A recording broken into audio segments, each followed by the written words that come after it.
निज भाषा उन्नति है सब उन्नत कर मूल, और बिन निज भाषा ज्ञान के मिटे नहीं के सूल। तो हेलो फ्रेंड्स, नमस्कार, स्वागत है आप सभी का एक नए सेशन में, एक नई शुरुआत में। हम लोग यहाँ पे हिंदी का प्रैक्टिस सेट करेंगे।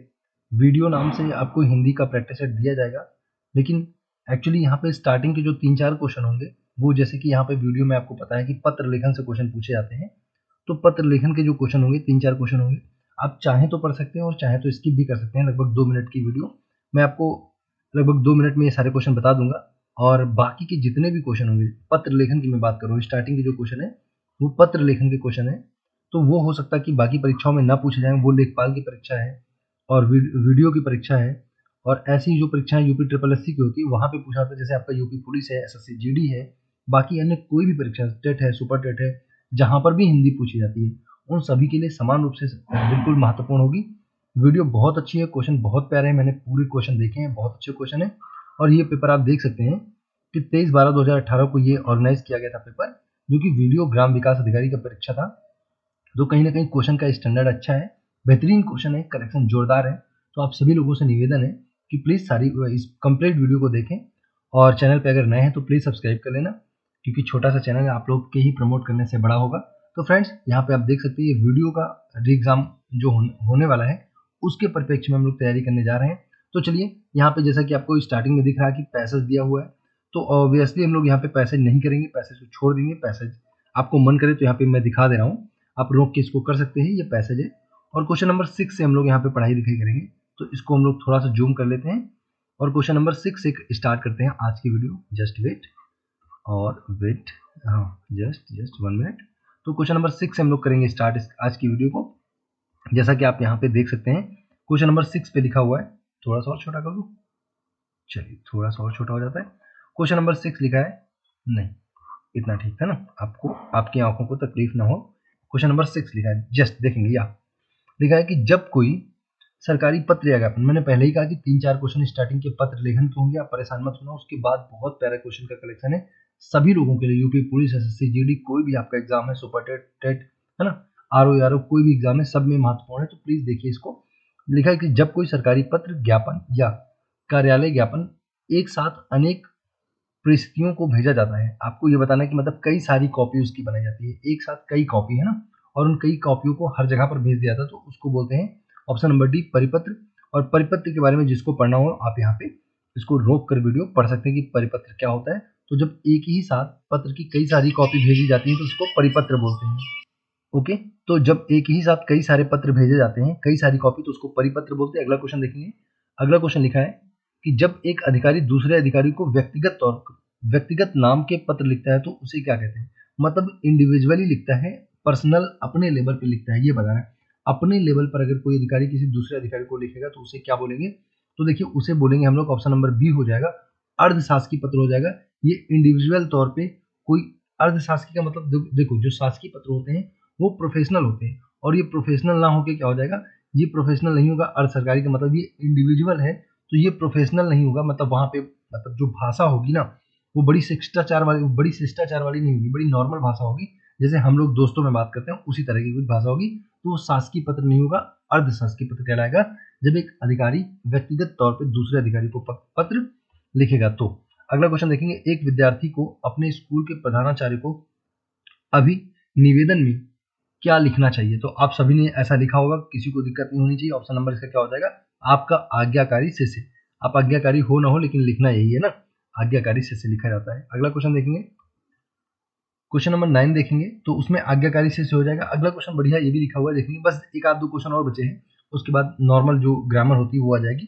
तो देखेंगे, संक्षेपण मूल पाठ से कितने शब्दों में लिखना चाहिए, मतलब जो प्रेशर रेटिंग होती है उसको कितने में लिखना चाहिए। तो इसका हो जाएगा 1/3 हो जाएगा, 1/3 में लिखना चाहिए जो संक्षेपण होता है। अगर आपको संक्षेप में कोई लेटर लिखना है तो जो मूल पत्र है तो उसका 1/3 होना चाहिए, 1/3 में, 1/3 शब्दों में आपको उसको लिखना पड़ेगा, 1/3 शब्दों में उस चीज को आपको लिखनी पड़ेगी, संक्षेपण जो होता है। अगला क्वेश्चन देखेंगे, और यहाँ पे बस एक आध दो क्वेश्चन शायद और बचे होंगे, हाँ खत्म हो गया। देखिए जो लेटर के क्वेश्चन है, तो आप देख सकते हैं 4 मिनट में मैंने आपको वो खत्म कर दिया।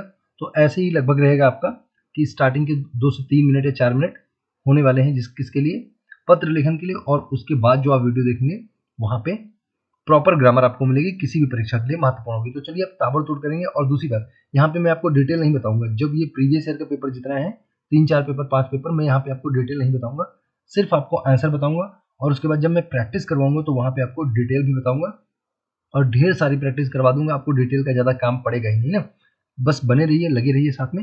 हिंदी में ध्वनियाँ कितने प्रकार की होती है, तो बिल्कुल आपको यहाँ पे बताना ध्वनियाँ कितने प्रकार की। तो ध्वनि 2 प्रकार की होती है, स्वर होता है और व्यंजन होता है। देखेंगे स्वर और व्यंजन, ध्वनियाँ 2 प्रकार की हो जाएंगे, ऑप्शन फर्स्ट हो जाएगा। ध्वनि 2 प्रकार की होती है, स्वर और व्यंजन। अगला लिखा है मात्रा के आधार पर स्वर कितने प्रकार के होते हैं, तो आपको बताना मात्रा के आधार पर स्वर जो है वो कितने प्रकार का हो जाएंगे, ऑप्शन फर्स्ट सही हो जाएगा। 2 प्रकार के होते हैं, कौन से हो जाएंगे, ह्रस्व स्वर और दीर्घ स्वर। ह्रस्व कौन से होते हैं देख लेना, और दीर्घ यहाँ पे दिए गए हैं, इनको आप वीडियो रोक के लिख सकते हैं, बहुत प्यारे क्वेश्चन है ना। तो मात्रा के आधार पर स्वर 2 प्रकार के होते हैं, ह्रस्व और दीर्घ, है ना। ह्रस्व का मतलब होता है छोटे वाले, दीर्घ का मतलब बड़े वाले। अगला क्वेश्चन लिखा है जिह्वा के आधार पर स्वर कितने प्रकार के होते हैं, मतलब जो on the basis of the tongue, है ना, आपकी जो जीवा है, आपकी जो जबान है, उसके आधार पर आपको बताना है कि कितने आधार पे कितने होते हैं। तो 3 होते हैं, अग्र, मध्य और पश्च। जीवा में अग्रभाग, मध्य भाग और पश्च भाग ना। तो 3 प्रकार के होते हैं। यहाँ पे आप देख सकते हैं कौन से 3 है। कौन मध्य वाला आप ध्यान रखना, छोटा आ होता है मध्य में, छोटा आ कहाँ से बोलते हैं, जीवा के मध्य से बोलते हैं। अगला क्वेश्चन लिखा है निम्नलिखित में से कौन सा शब्द पुल्लिंग है, तो आपको पुल्लिंग और स्त्रीलिंग पहचाना। आप सबको पता है लिंग 2 प्रकार के होते हैं, पुल्लिंग और स्त्रीलिंग। तो पुल्लिंग कौन से होते हैं, जिसमें पुरुष जाति का बोध होता है, तो बिल्कुल यहाँ पे आप कह सकते हैं आभार। आभार व्यक्त किया जाता है, माया होती है, दया आती है, भाषा होती है ना, ये सारे स्त्रीलिंग हो जाएंगे।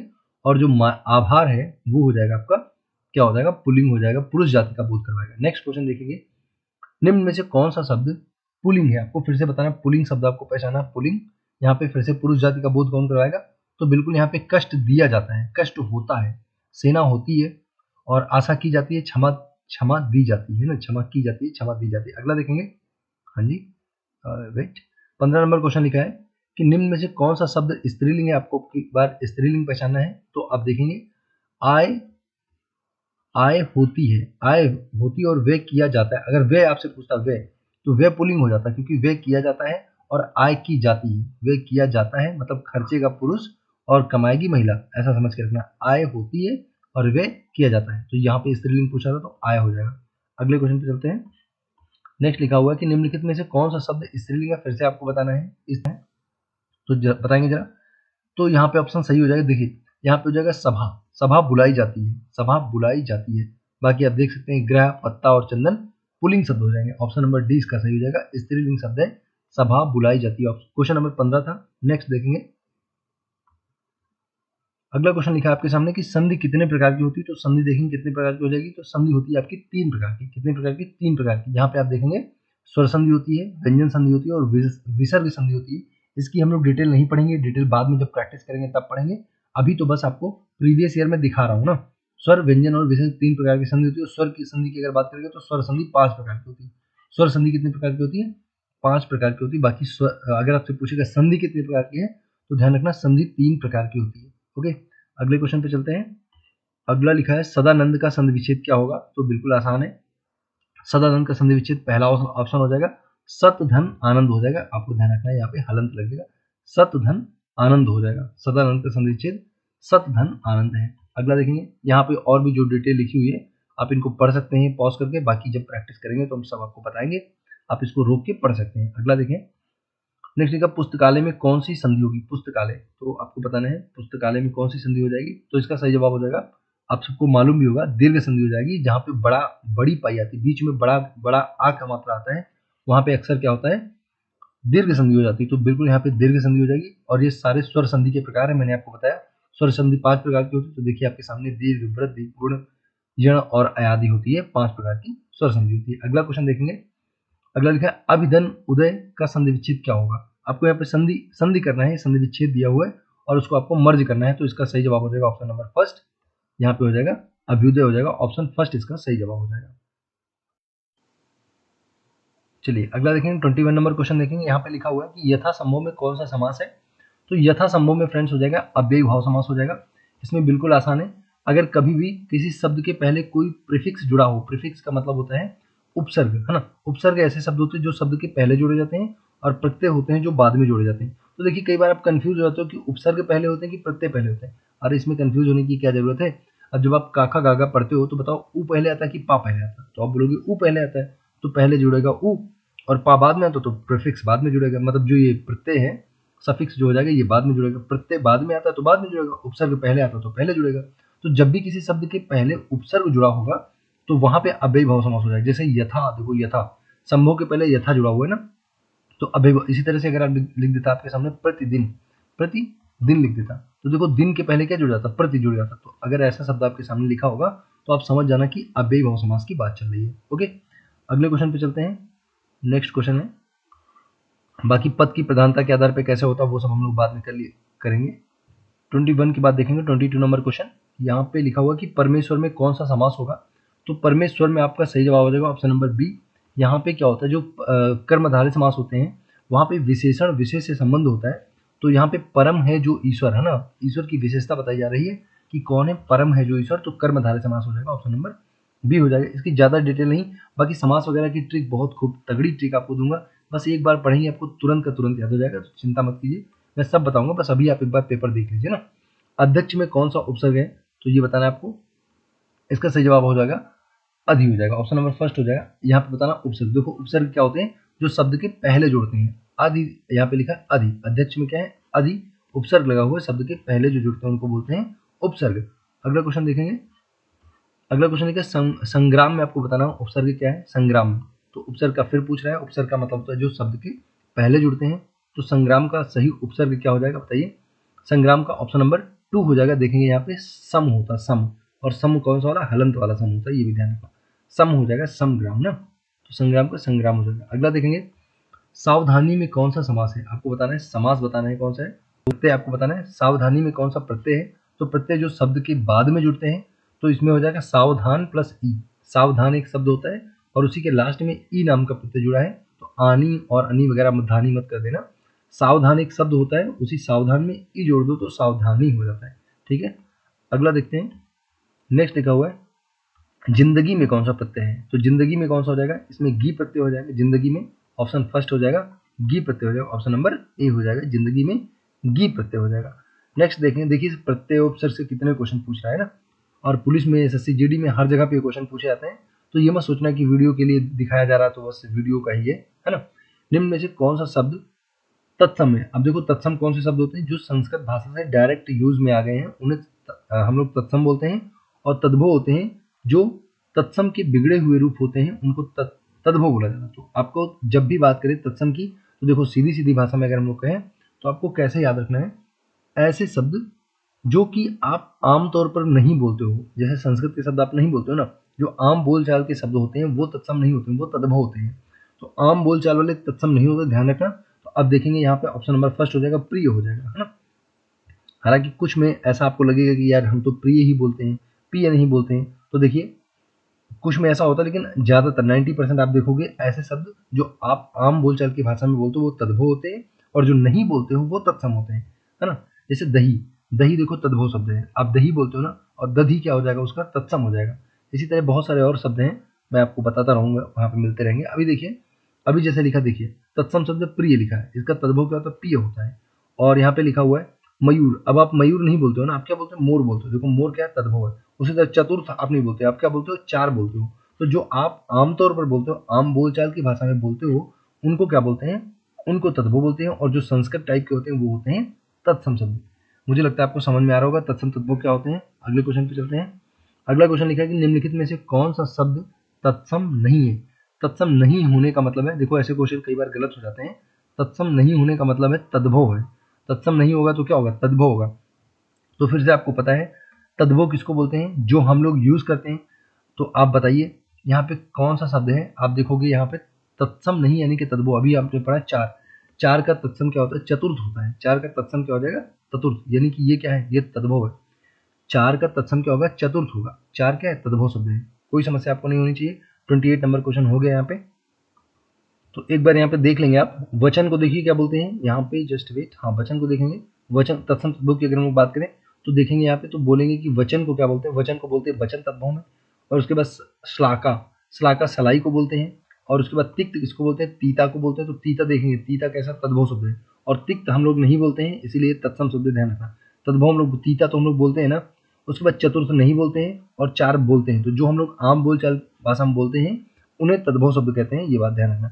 ये संस्कृत के बिगड़े हुए रूप हैं, ये भी ध्यान रखना, ऐसे करके पूछता है।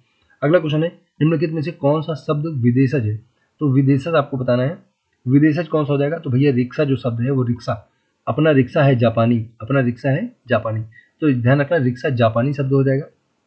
अब बाकी अगर हम लोग यहाँ पे बात करें जूता, तेंदुआ, ये सब देशज शब्द हो जाएंगे, जबकि क्या है जूता और तेंदुआ आपको ध्यान रखना है देशज शब्द हो जाएंगे। ठीक है, अगले क्वेश्चन पे चलते हैं। 29 हो गया, 30 नंबर पे चलते हैं। गाय कौन सी संज्ञा है? तो बहुत आसान है, चुन्नी लाल क्वेश्चन है, छोटे बच्चों वाली बात हो गई। गाय कौन सी संज्ञा है? तो आपको बताना है, आसान है। तो गाय कैसी भी गाय हो, छोटी हो, काली हो, गोरी हो, पतली हो, मोटी हो, कैसी भी गाय हो, सभी गाय को क्या बोलेंगे? गाय। तो जब ऐसी बात होती है तो वहां पे जातिवाचक संज्ञा होती है ना। लेकिन अगर आप गाय का नाम रख दोगे, उसका नाम रख दोगे, मान लो गाय का नाम रख दोगे अपर्णा रख दो, कुछ भी रख दो, पिंकी रख दो, जो मन करे आपका रख दो, तो अगर कुछ नाम रख दोगे तो उस नाम को क्या बोलेंगे? व्यक्तिवाचक बोलेंगे। लेकिन अगर जैसे लड़का क्या है, जातिवाचक है, लेकिन अगर सचिन आपसे बोलेगा तो सचिन क्या हो जाएगा? व्यक्तिवाचक हो जाएगा। तो इस चीज को समझना है आपको ना। व्यक्तिवाचक क्या होता है? किसी एक इंडिविजुअल का नाम होता है और जाति जब उस समुदाय के पूरे लोगों को एक साथ संबोधित कर सकते हैं ना। अगला देखेंगे, अगर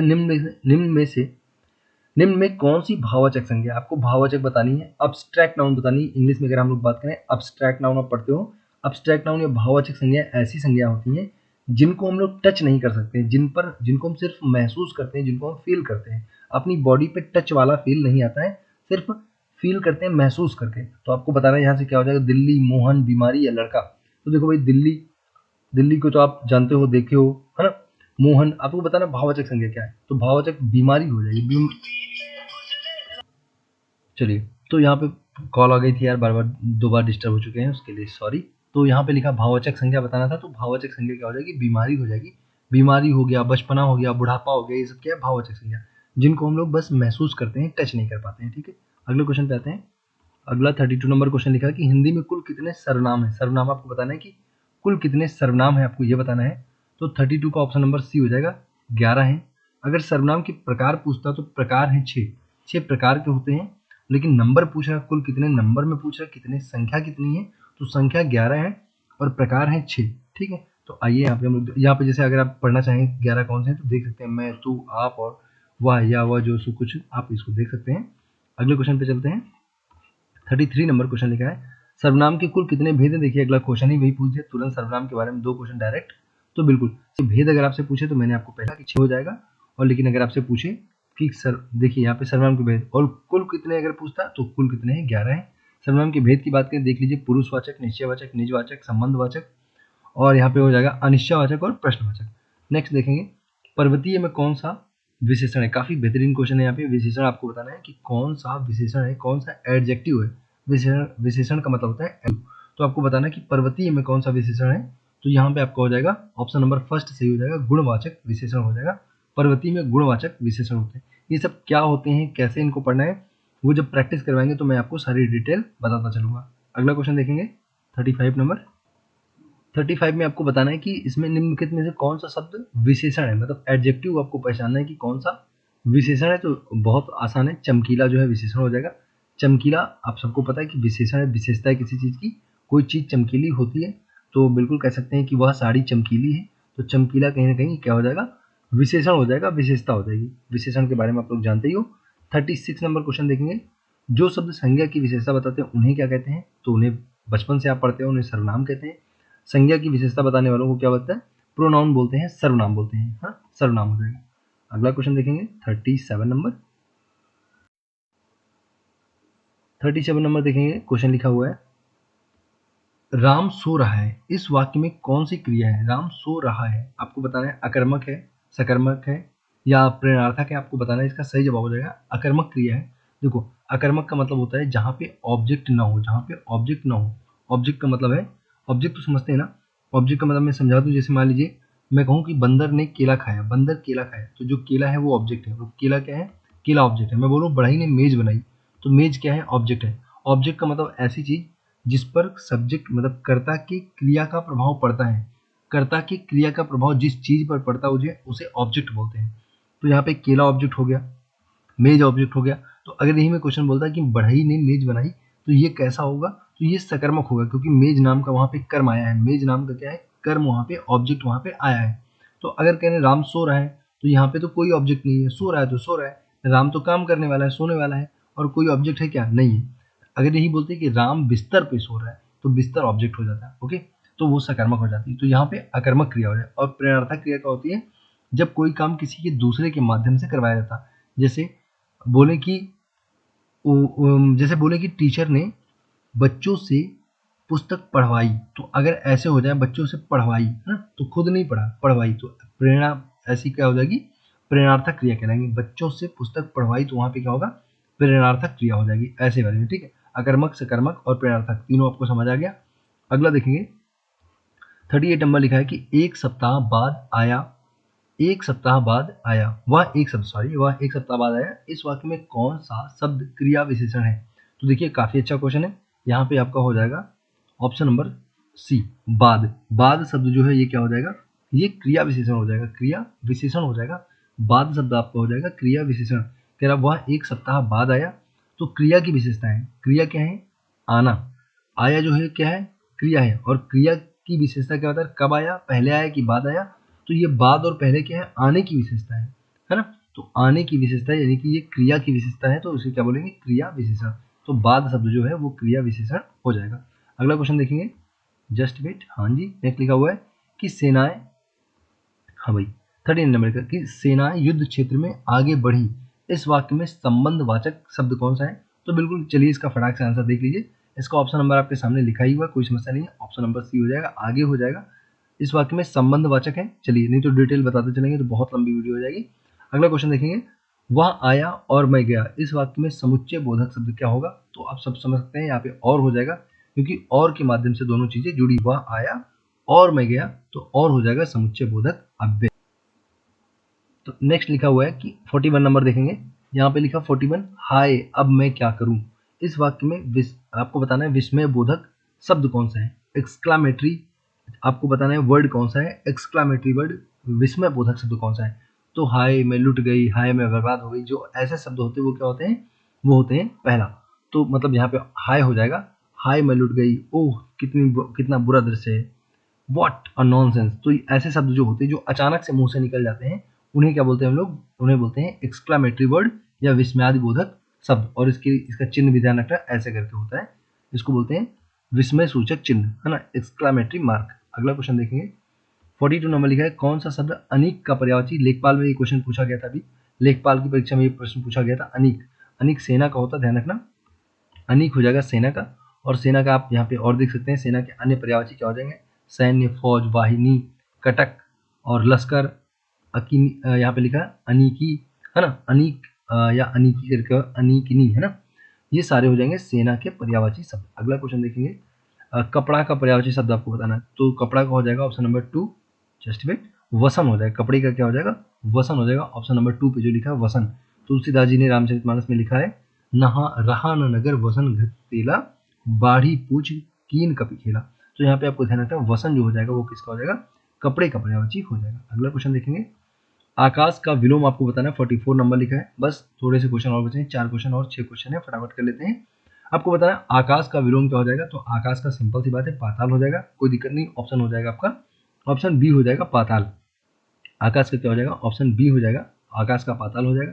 अगला यहाँ पे देख लेंगे, और जो लिखा हुआ है कि आकाश का पाताल हो गया, अनर्थ का अर्थ हो गया, और अनग का अग हो गया। नेक्स्ट देखिए, पृथ्वी का फिर से वही सेम चीज पूछ लिया, तो पृथ्वी का आकाश हो जाएगा, कोई समस्या नहीं। गोचर का अगोचर हो जाएगा, और लौकिक का अलौकिक हो जाएगा। 46 नंबर लिखा है अभय और उभय। देखो ये क्वेश्चन भी बहुत इंपॉर्टेंट है, पेट की परीक्षा में भी ऐसा एक क्वेश्चन पूछा जाता है।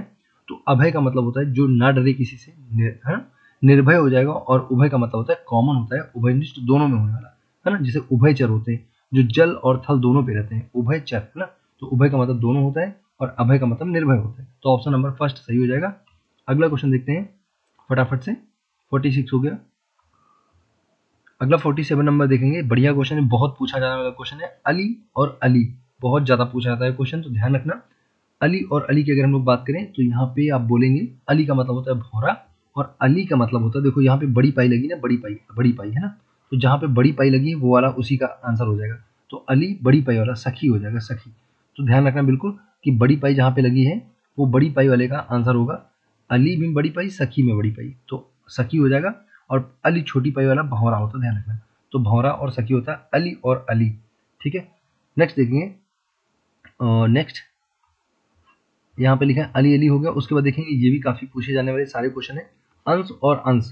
तो यहाँ पे देखा अंश और अंश, इसको क्या पढ़े, अंश और अंश। तो यहाँ पे पढ़ेंगे जो सीटी ये वाला सा है, इसको एक्चुअली क्या बोलेंगे, सीटी वाला सा नहीं बोलते, हम लोग बचपन से ही सब पढ़ते आएंगे। अगर इस सा की हम लोग बात करेंगे तो एक देखो, एक ये सा होता है, एक ये सा होता है और एक ये सा होता है। तो इसको क्या बोलते हैं, इसको मूर्धा बोलते हैं। इसको हम लोग बोलते हैं दंती सा, ये मूर्धा सा है, ये दंती सा है। और अगर हम लोग इसकी बात करें तो ये कौन सा सा हो जाएगा, इसको बोलेंगे तालु सा। इसको क्या बोलेंगे, तालु। तो ध्यान रखना, ये तालु सा है, ये दंती सा है, दंती वाला, ये तालु वाला, और ये मूर्धा वाला, ये कौन सा है, मूर्धा सा हो जाएगा, मूर्धा। तो आपको ध्यान रखना, ये मूर्धा सा हो जाएगा। ओके, तो अंश, ये जो ये अंश, ये तालु सा है, इसको बोलते हैं हिस्सा, हिस्सा। और जो ये दंती सा है, ये वाला आता है कंधा। ध्यान रखना, अभी मैंने जुगाड़ से याद किया था कि जब ये वाला सा आएगा अंश, कंधा, तो याद रखना कि कोई छोटा बच्चा जब आप उसको गोद लेते हो तो उसका सिर आपके कंधे पे होता है ना। तो वो क्या करता है, अपना दंती मतलब अपना दांत जो है, दंती वाला दांत चुभा देता है आपके कंधे में। तो ध्यान रखना, जो दंती सा होता है वो कंधा होता है। अगला क्वेश्चन देखेंगे, दमन और दामन। दमन का मतलब होता है दबाना और दामन का मतलब आंचल होता है। दसन और दर्शन, तो मुहूर्त हो जाएगा और विचार हो जाएगा, मुहूर्त और विचार हो जाएगा। अगला क्वेश्चन देखिए 48, बस लास्ट के 2 क्वेश्चन और बचे हैं, जल्दी से देखेंगे। उपसर्ग वह शब्दांश है जो, उपसर्ग मैंने पहले ही आपको बताया, जो शब्द के पहले जुड़ता है, क्या हो जाएगा, जो किसी शब्द के आगे जुड़ता है, ऑप्शन सी हो जाएगा। और प्रत्यय जो बाद में जुड़ते हैं, आपको पता है प्रत्यय क्या हो जाएंगे, जो शब्द के बाद में जुड़ते हैं, लास्ट में जुड़ते हैं। अगला क्वेश्चन लिखा है, कौन सा शब्द शुद्ध शब्द है, आपको स्पेलिंग बतानी है, कौन सी स्पेलिंग करेक्ट यहाँ पे दी हुई है। तो ऑप्शन फर्स्ट हो जाएगा, देखेंगे 46 होता है, बड़ी पाई होती है, ला पे क्या होती है, बड़ी पाई होती है, 46 हो जाएगा। अगला देखेंगे, नेक्स्ट है निम्नलिखित में शुद्ध शब्द। फिर से आपको स्पेलिंग बतानी, मतलब स्पेलिंग से भी 2 क्वेश्चन पूछे जाएंगे। तो आपको यहाँ पे बताना है, काफी पूछी जाने वाली स्पेलिंग है उज्ज्वलन, है ना। तो उज्ज्वलन में 2 छोटे छोटे जा होते हैं, दोनों के दोनों छोटे जा होंगे, उज्ज्वलन। ठीक है, तो बढ़िया क्वेश्चन है, ध्यान रखेंगे, उज्ज्वलन दोनों छोटे जा हो जाएंगे। अगला क्वेश्चन है, और ये 50 नंबर क्वेश्चन था, ये लास्ट था। तो ये था एंड इस वीडियो का। अच्छी लगी होगी तो प्लीज सब्सक्राइब कर लेना, लाइक कर देना। और जितने भी प्रीवियस ईयर में यहाँ पे वीडियो में पूछे गए क्वेश्चन है वीडियो एग्जाम में, वो वीडियो एग्जाम तो मैं आपको समझूंगा। और आप किसी भी परीक्षा की तैयारी करते हैं तो आप इसको देखते रहिए, बहुत इंपॉर्टेंट है, सबको ये समान रूप से काम आने वाला है। तो okay, thanks for watching and God bless you all.